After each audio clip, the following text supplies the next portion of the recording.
Now, the euro now trades at a near 9-month high against the US dollars. Lots going on around this particular cross, and indeed the dollar and the euro particularly. Yesterday, ECB Governing Council member Klaas Knot said in an interview that we should expect a 50 basis point increase in European Central Bank interest rates at the next meeting, adding that more steps would follow in May and June. This confirms what we heard from the Bank of France Governor Francois Villeroy de Galhau saying that Christine Lagarde's expectation of 50 basis point guidance was still very much valid. I want to show you what's going on the foreign exchange markets. This is the push higher that we've seen for the euro against the US dollar. And you can see these levels now, looking at the period we've not seen since intraday, back on the 21st of April last year. If we move up much higher still, we're then back to the beginning of April last year at 108.99, flirting with that 109 level. 110 is the next target to watch out for, which will take us back to those levels not seen since the beginning of April last year. So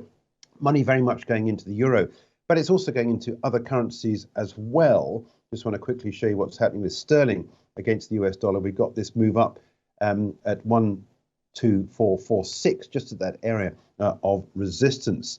Now, these hawkish comments contrast with market pricing for less aggressive Federal Reserve, which explains the recent euro rally against the dollar. According to Refinitiv, the market has priced out almost any chance of a 50 basis point hike by the Fed at its next meeting early February.